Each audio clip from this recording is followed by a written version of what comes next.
Welcome to spices Tamil food channel. நாம் இன்றைக்கி இந்த வீடியோவில் எக் மஞ்சூரியன் தான் பார்க்க போகிறோம். பாருங்கள் எந்தளவுக்கு நல்லா வந்திருக்குன்னு. இதை எப்படி செய்கிறதுன்னு பார்க்கலாம் வாங்க. அதுக்கு எக்கு ஒரு 5 எக் எடுத்து வச்சுருக்கேன். அதனால் அந்த மாதிரி அடித்து விட்டுக்கோங்க. நல்லா அடித்து வச்சு இப்போ இதில் மிளகாத்தூள் கொஞ்சம் ஆட் பண்ணியிருக்கேன், பெப்பர் பவுடர் ஆட் பண்ணியிருக்கேன்,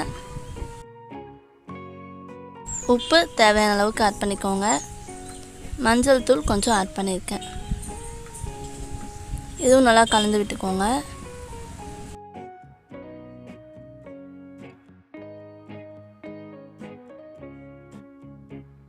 ஒரு டிஃபன் பாக்ஸ் இந்த மாதிரி எடுத்து அதில் கொஞ்சம் நெய் தடவி வச்சுக்கோங்க. நல்லா எல்லா சைடும் தடவிக்கோங்க.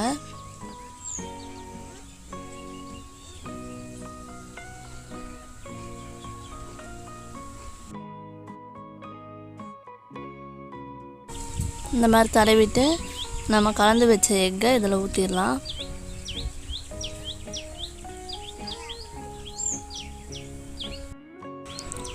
இப்போ இதை மூடி போட்டு மூடி வச்சிடலாம்.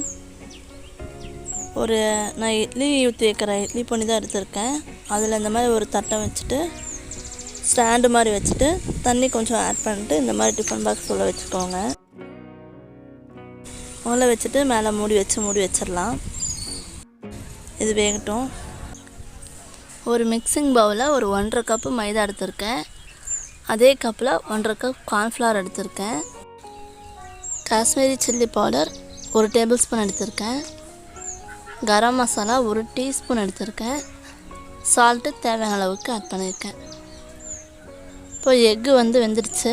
இதை எடுத்து இந்த மாதிரி சின்ன சின்ன பீஸாக கட் பண்ணிக்கோங்க.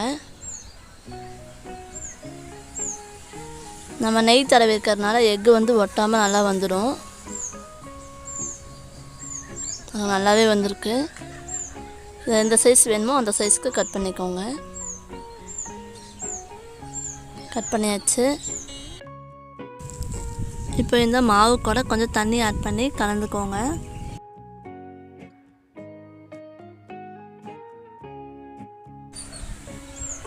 ஆல்ரெடி நம்ம சேனலில் மஞ்சூரியன் ரெசிபிஸ் போட்டிருக்கு, எக் ரெசிபிஸும் நிறையா போட்டிருக்கு. அதோட வீடியோஸ்லாம் ஐக்கானில் கொடுக்குறேன், தேவைன்னா செக் பண்ணி பார்த்துக்கோங்க.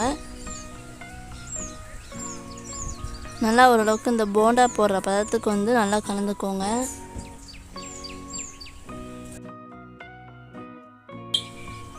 எக்கு வேக வைக்கும் போது நம்ம உப்பு போட்டிருக்கோம், இதுலேயும் கொஞ்சம் உப்பு போட்டிருக்கோம். மறுபடியும் நம்ம தாளிக்கும் போதும் உப்பு போடுவோம். ஸோ உப்பு கரெக்டாக பார்த்து போட்டுக்கோங்க. மாவு நல்லா இந்த அளவுக்கு கலந்துக்கோங்க. இந்த அளவுக்கு கலந்த பிறகு எக்கு ஆட் பண்ணிக்கலாம்.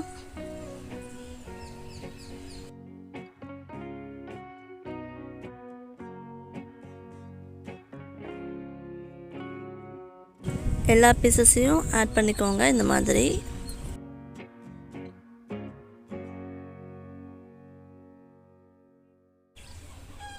இது நல்லா கலந்து விட்டுருங்க. மசாலா எல்லா இடத்துலையும் ஒட்டுற மாதிரி நல்லா புரட்டி விட்டுருங்க.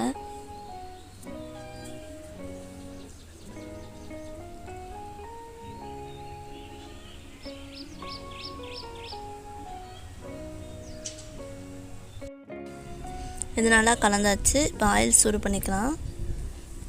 இது ஊற வைக்க வேண்டிய அவசியம் இல்லை, உடனே போட்டுக்கலாம். ஆயில் சூடாயிடுச்சு. இப்போ எக் ஆட் பண்ணிக்கலாம்.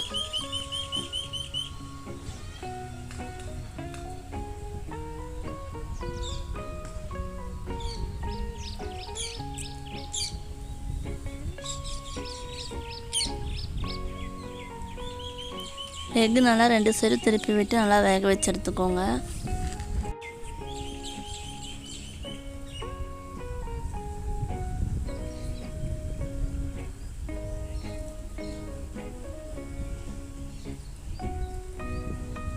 இப்போ இது நல்லா வெந்துருச்சு.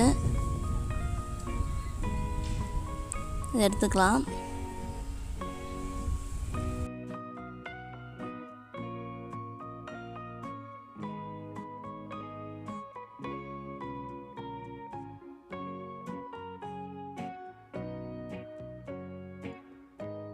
இப்போ இதை தாளிக்க ஆரம்பிச்சிடலாம். அதுக்கு கொஞ்சம் கல்லெண்ணெய் ஆட் பண்ணியிருக்கேன்.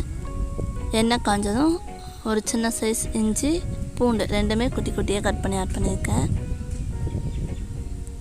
இது கொஞ்சம் வதங்கினதும் ஒரு பெரிய வெங்காயம் குட்டி குட்டியாக கட் பண்ணி ஆட் பண்ணியிருக்கேன்.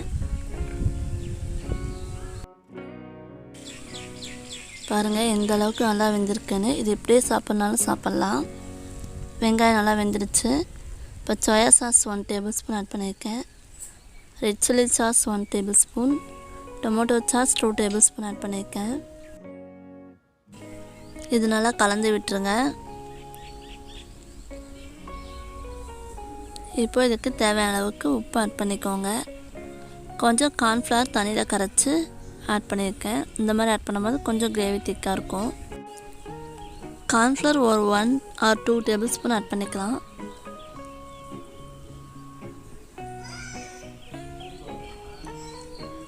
பாருங்கள் நல்லா திக்காக இருக்குது பாருங்கள். இப்போ இந்த ஸ்டேஜில் வந்து எக்கை ஆட் பண்ணிக்கலாம். நம்ம எண்ணெயில் பொரித்து வச்சுருந்த எக்கை ஆட் பண்ணிடலாம்.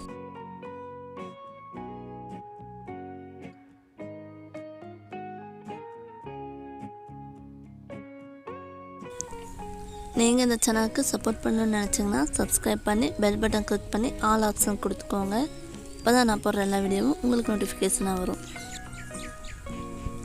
இது நல்லா பரட்டி விட்டுருங்க.